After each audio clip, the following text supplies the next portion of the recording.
جواب تصور مقصد ہے کہ اور کچھ ہے اس کے اندر؟ یہ شیخ صاحب یہ جو ہے اللہ تعالیٰ نے کہا واعتصموا بحبل اللہ جميعا ولا تفرقوا، اللہ کے رسی کو مضبوطی سے پکڑ لو اور تفرقے میں نہ بٹو۔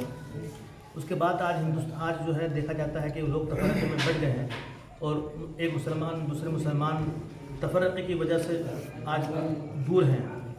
تو کیا اللہ رب العالمین نے اسلام ہم کو 2 قسم کا، 3 قسم کا، 4 قسم کا، 5 قسم کا، مثال کے طور پر نماز ہے، اللہ کے رسول صلی اللہ علیہ وسلم نے نماز ایک طریقے سے پڑھی ہے، 2 طریقے سے پڑھی ہے، 3 طریقے سے پڑھی ہے، یہ تھوڑا اس کا خلاصہ۔ کچھ عبادات جو ہیں نماز کے اندر کچھ چیزیں ہیں کہ اس میں تنوع ہے۔ تنوع کے معنی کئی طرح کے ہیں، جیسے کہ اللہ پر نیت باندھنے کا طریقہ تو 3 طرح کا ہے۔ وضو آپ اس طرح رکھیں، اس طرح سے بھی رکھیں، اس طرح سے بھی رکھیں، تینوں طرح کر سکتے ہیں،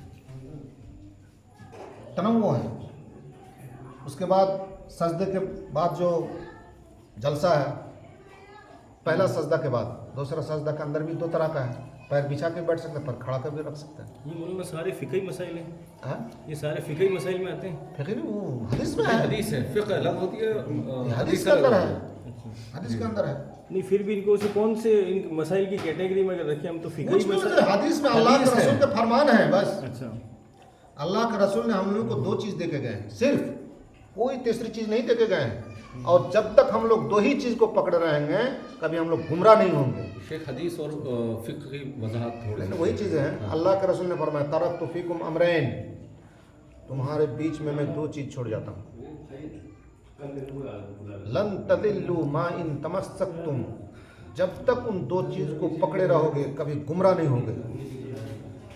بہما، ان دونوں میں سے کتاب اللہ و سنتی، اللہ کی کتاب اور میری سنت ہے، بس جب تک پکڑے رہیں گے آدمی اس 2 چیز کو کبھی گمراہ نہیں ہوگا۔ تیسری چیز تو یہ دیا ہی نہیں اللہ کے رسول نے۔ یہاں مسئلہ آتا ہے فقہ فقہ فقہ فقہ کب آیا ہے دنیا میں؟ اللہ کے رسول سے زیادہ کوئی فقیہ ہے دنیا میں آیا ہے؟ فقہ کا مطلب کیا ہے؟ سمجھ۔ اللہ کے رسول سے زیادہ سمجھ ہے دن کا کسی کو؟ اللہ کے رسول کے صحابہ کرام سے زیادہ کسی کو سمجھ ہے دن کا؟ ان لوگوں کے سامنے ان لوگوں کو سب کچھ جو سمجھا نہیں ترنت سمجھ لیا اللہ کے رسول سے۔ اللہ کے رسول اس کا مطلب ہم لوگ نہیں سمجھ، واضح کر دیا، فقہ تو اسی میں سب کچھ ہے۔ کون سا فقہ چاہیے ہم لوگوں کو؟ اللہ کے رسول نے ایک لمبی حدیث میں فرمایا، ارباز بن ساریہ ترمذی شریف کی حدیث ہے، صحیح حدیث ہے۔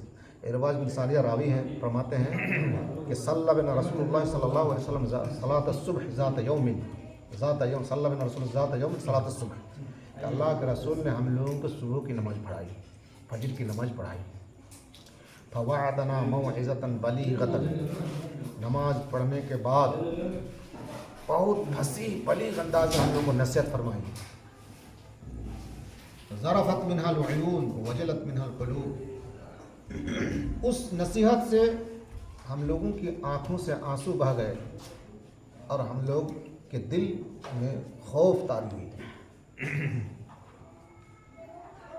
فقلنا یا رسول اللہ کأنها موعظۃ مودع فاوصینا، کہ اللہ کے رسول ایسا لگ رہا ہے کہ یہ آخری نصیحت ہے آپ کی، اس کے بعد لگتا ہے آپ کچھ نصیحت نہیں کریں گے، تو کچھ وصیت فرمائیے ہم لوگوں کو۔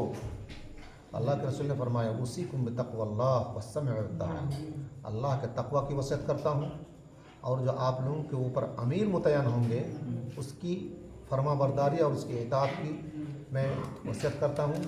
ولو امر علیکم عبدا حبشیا، اگر حبشی غلام کو بھی آپ لوگوں کا امیر بنا دیا جائے پھر بھی ان کی اطاعت کرنا۔ اور ایک بات سن لو، فإنه من يعش منكم بعدي فسيرى اختلافا كثيرا، ہمارے چلے جانے کے بعد جو زندگی گزارو گے تم لوگ اختلافات دیکھو گے دنیا میں، بہت اختلافات ہوگا۔ تو کیا کرو اس وقت؟ فعلیکم بسنتی وسنت الخلفاء الراشدین المہدیین عضوا علیہ بالنواجذ، جب اختلاف کو دیکھو تب میری سنت اور میرے خلفاء راشدین کی سنت کو لازم پکڑو، اس طرح سے پکڑو، اس طرح سے پکڑو مضبوطی سے۔ عضوا علیہ بالنواجذ، نواجذ کہتے ہیں اس سائڈ کی دانت کو، دانت جو ہے سائڈ میں، سامنے کچھ چیز پکڑ کر کھینچیں گے ہو سکتا ہے ٹوٹ جائے، لیکن سائڈ والے دانت میں پکڑیں گے کھینچیں گے ٹوٹے گا نہیں۔ تو اللہ کے رسول نے اسی کی تشبیہ دی کہ اس طرح سے مضبوطی سے پکڑو جس طرح سے کوئی پکڑنے والا سائڈ کی ڈانٹ سے پکڑ کر کے ٹوٹ نہ جائے اور چھٹ نہ جائے، اسی طرح میری سنت اور میرے خلفائے راشدین کو سنت کو پکڑے رہو، چھٹ نہ جائے بالکل۔ وَإِيَّاكُمْ وَمُحْدَثَاتِ الْأُمُورِ، دین میں نئی چیز ایجاد کرنے سے بچنا۔ فَإِنَّ كُلَّ مُحْدَثَةٍ بِدْعَةٍ، ہر نئی چیز بدعت ہے، وَكُلَّ بِدْعَةٍ ضَلَالَةٍ، ہر بدعت ضلال گمراہی ہے، وفی روایت اخرى وَكُلَّ ضَلَالَةٍ فِي النَّارِ، اور دوسری روایت میں ہے کہ ہر گمراہی جنت میں لے جانے والی ہے۔ تو یہ ہے چیز اللہ کے رسول نے دے کے چلا گیا ہے۔ اب اس قرآن کے رہتے ہوئے، حدیث کے رہتے ہوئے علماء کے اندر اختلافات ہیں، کوئی پیٹ کا چکر ہے، کسی کا منصب کا چکر ہے، کسی کا ہم بڑے کا چکر ہے، اس چکر میں جا کر کے عوام کو بدھو بنا کر کے اس کو مانو اس کو مانو، وہ بڑا یہ بڑا وہ بڑا، وہ بزرگ یہ بزرگ، ارے سب بزرگ ہیں، اللہ کے رسول سے بڑا کوئی بزرگ ہے دنیا میں؟ ہاں؟ اور لوگوں کو اس طرح سے بیوقوف بناتے ہیں، جعلی حدیثوں کو قرآن میں تو کوئی ہاتھ نہیں لگا سکتا کہ انہوں نے اللہ خود حفاظت کر لیا ہے۔ ایک حرف بدلے گا، صبح ہوتے ہوتے پوری کائنات والے جان لیں گے کہ ہاں ایک حرف کہیں سے کوئی بدل دیا ہے، یہ ہے قرآن کی گارنٹی۔ لیکن حدیث کے اندر لوگوں کو ملا ہاتھ ڈالنے کے لیے، پاکٹ ماری کرنے کے، چوری کرنے کے لیے، اس لیے اللہ نے بیچ بیچ میں ایسے محدثین پیدا کیے، صحیح اور غلط کو اس طرح سے باریک کر کے چنا، سب کو واضح کر دیا، کیونکہ اللہ کو حفاظت قیامت تک کے لیے کرنا ہے نا دین، اس لیے سب کچھ واضح کر دیا ہے، سب حفاظت ہو چکی ہے، ہر کچھ حفاظت ہو چکی ہے، صحیح احادیث حفاظت ہو چکی ہے۔ آدمی صرف صحیح حدیث پر عمل کر لے، قرآن کے آیتوں پر عمل کر لے، بس کافی ہے اس کے لیے۔